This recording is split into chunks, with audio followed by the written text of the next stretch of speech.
之後未來嘅路向啦。正職呢，我就一定係一個實習醫生嚟㗎啦。咁所以以前做學生都仲話可以帶部 cam 咁樣上堂影住自己，但係工作呢就真係唔得啦。各位觀眾，想象一下，你今年24歲，經歷咗7年寒窗苦讀，終於由醫學院畢業。你身穿白袍，喺 IG 同 Threads 仲有 YouTube 可以擁有幾萬粉絲，成為香港全矚目嘅美女醫生 KOL。眼見仲有18日，你就可以完成咗實習，攞到真正正式嘅醫生執照，踏上人生嘅巔峰。但係喺2026年嘅6月12號深夜，警方科技罪案調查科嘅探員突然拍門，以涉嫌不誠實取用電腦罪將你通宵扣查。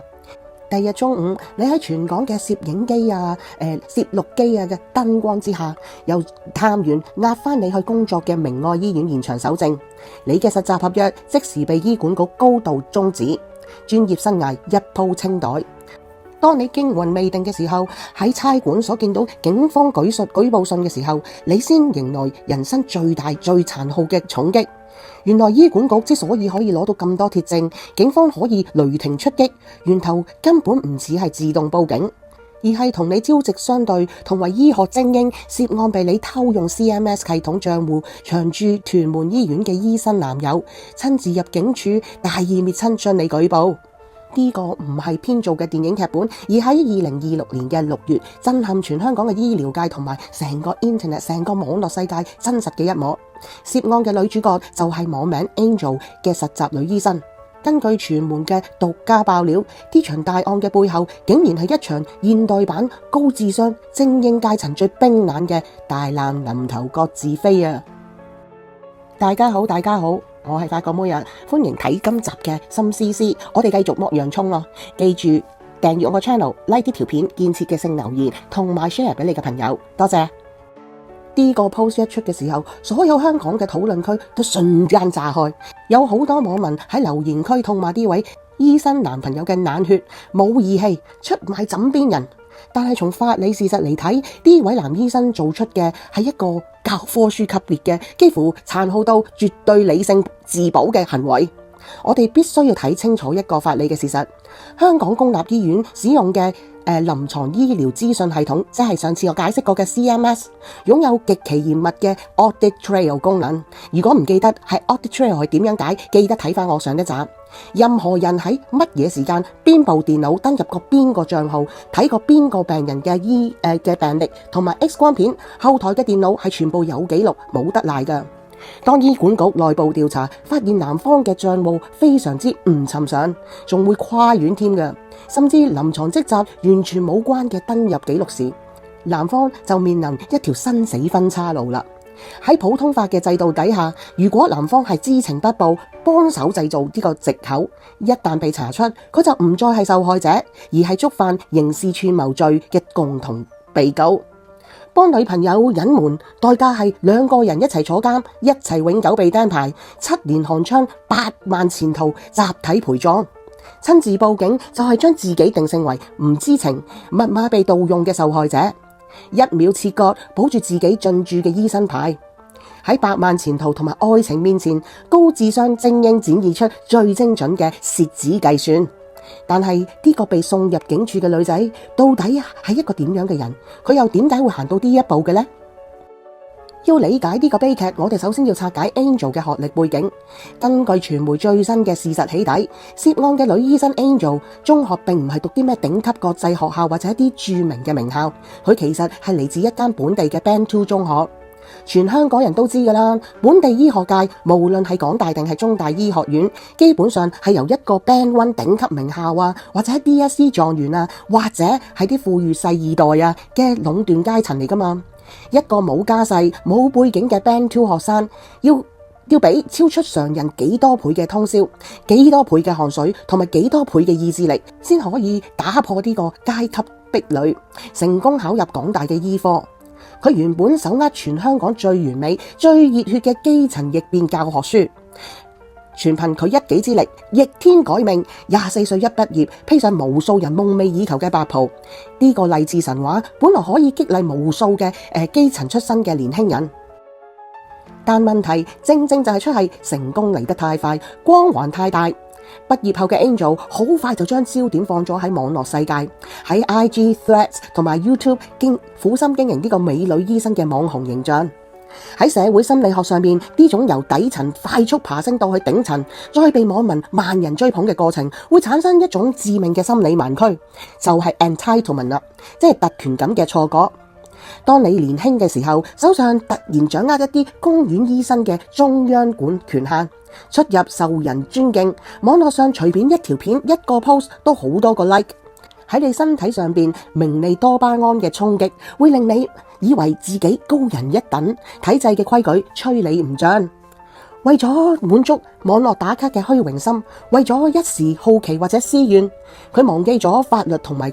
規矩嘅基本敬畏，開始盲目踩線。例如喺公共醫院裏面自己開個 X 光機啦，利用男朋友嘅賬戶跨院去偷睇同自己工作無關嘅病人私隱啦。佢以為數碼世界冇痕跡，結果呢種盲目嘅特權感親手引爆自己人生嘅定時炸彈。如果單單一宗實習醫生貪玩自爆嘅案件，坊間嘅回響絕對唔會好似而家咁大。網絡言論之所以可以今日咁樣沸沸騰騰嘅話，係因為全港嘅網民即刻就諗起啲嘢。近年同樣震驚成全個社會，而且性質極度相似嘅係另一場醫療誠信風波，就係樂倍安心事件啊！我哋必須正視嘅事實，樂倍安心根本唔係咩普通護理中介，佢係當年橫掃無數國際創科大獎，由香港名醫潘東平嘅女喺聖保羅男女中學讀書嘅時候研發嘅 AI 醫療應用程式，當時全港大力吹捧，視之為醫療界創科界嘅明日之星。但隨後城大嘅女學生鄭希琳作為呢一個吹哨人，驚天踢爆呢個獎項涉嫌請槍外判，而更令公眾毛骨悚然嘅事實，指控係呢個曾經公開宣布話自己使用過百份真實病人嘅病歷嚟做呢個 AI 訓練嘅。外間同埋媒體係強烈質疑嘅，有人涉嫌利用爸爸係名醫潘東平嘅私家醫療診所嘅病人私隱資源，喺未拎到病人書面知情同意底下，佢將高度敏感嘅醫療記錄私自交俾呢個中學生作為研究之用。事件直接係觸發咗私隱專員公署同埋執法部門嘅高度關注，涉嫌嚴重犯咗呢個個人資料私隱條例嘅。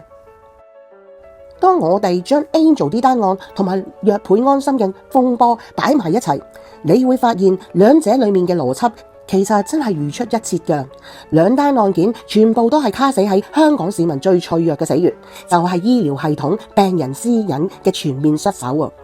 無論係作為基層嘅逆襲，或者喺公園利用男朋友嘅賬號去跨院偷睇 CMS 實習嘅醫生 Angel， 定係頂層杏林世家涉嫌未經過特權或者授權，將大量真實病人嘅病歷外泄俾一個未授權嘅中學生嘅樂倍安心。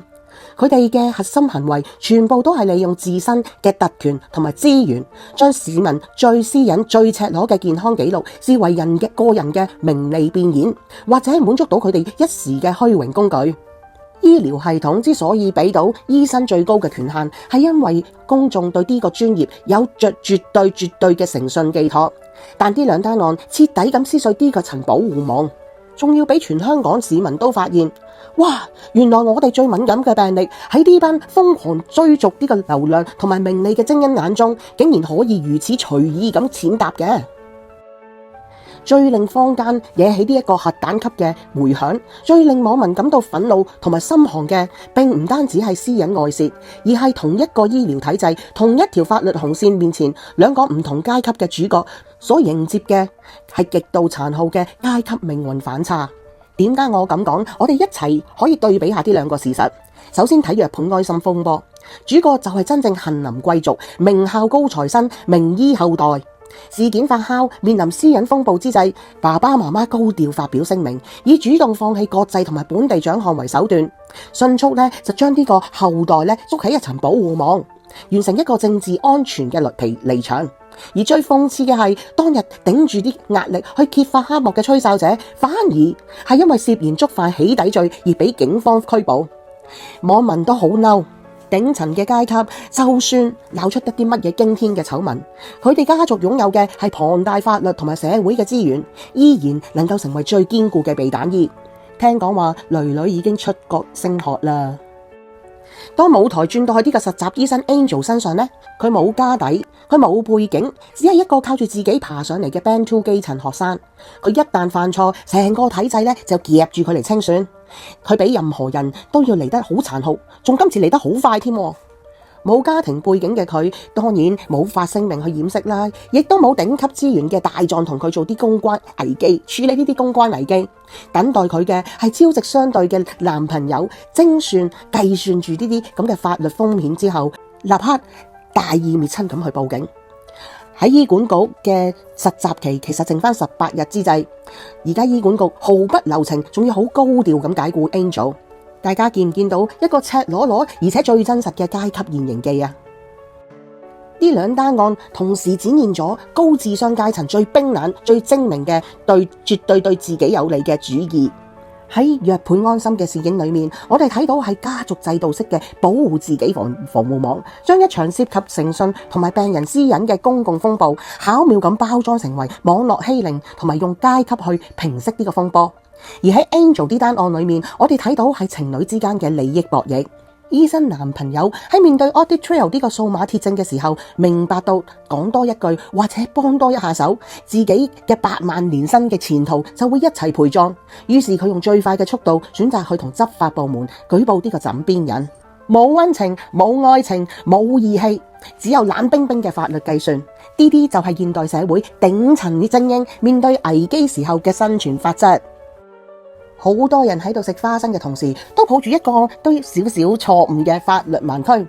喺網上邊有人留言話不誠實取用電腦啫，又冇將病人嘅資料賣出去。通常呢啲咁嘅初犯犯都會係緩刑，唔使坐監嘅。喺度，我想用過往嘅判例去話俾大家聽，可能會打破你哋呢個幻想嘅。呢條罪行一經從公訴程序定罪嘅話，最高刑罰係監禁5年㗎。更攞命嘅就係喺法庭量刑嘅時候，亦都會好睇重呢個被告人嘅身份。若果係公職人員或者公立醫院嘅醫務人員，係利用工作職權或者工作上接觸嘅內部系統，私自查閱市民嘅個人資料，香港法庭一律會定性為嚴重破壞公眾信託嘅。記唔記得我上集講過，有個前線警員因為好奇或者私人恩怨，去個內部系統 check 幫朋友 check 呢個車牌，或者甚至係起底嘅資料，當中係完全冇金錢瓜葛，亦都冇將啲資料流出嘅。但係法庭會有因為呢個阻嚇性而一律咧係拒絕判刑，係判緩刑嘅。定罪咗之後係會即時監禁啊，即係即時坐啊。Angel 作為醫務人員，又冇喺臨床職務底下跨院，甚至用其他人嘅賬戶去查閱呢啲咁嘅敏感病歷，案情喺法理上係極其嚴重嘅，緩刑嘅門檻高不可攀，等待佢嘅最終可能係真係鐵槍生涯啊！7年寒窗付出，6年不分晝夜咁苦讀呢個醫科，大大細細無數次生死攸關嘅專業考試，再加埋差唔多1年，每日工作幾十個鐘嘅實習醫生生涯，佢用咗24年嘅時間，好唔容易咁帶領自己嘅屋企打破呢個階級嘅壟斷，爬到去呢個無數人仰望嘅社會頂層。但係呢一切就喺2026年嘅6月，因為對法律嘅唔尊重，因為對流量嘅多巴胺麻木咁追逐，喺短短幾日之內就全部被清算啦。7月嘅上旬，佢再要向警方報到，正式步入司法審訊，而等待佢嘅除咗刑事審判，更有未來香港醫務委員會肯定召開嘅紀律聆訊。涉及嘅誠信破產同埋刑事犯罪，99% 嘅結果都係終身除牌，永遠唔可以執業啊！24年嘅底層奮鬥，1秒回歸起點。呢個故事最深刻嘅教訓係，當專業人士唔再敬畏、唔再 respect 個法律，當高智商嘅精英只係剩低啲絕對對自己有利嘅計算，全部人都係一味睇錢，一味睇住網絡嘅點讚數，最終嘅結果就係留低無限嘅唏噓。多謝大家收睇今集嘅心思思，我哋下集再見，拜拜。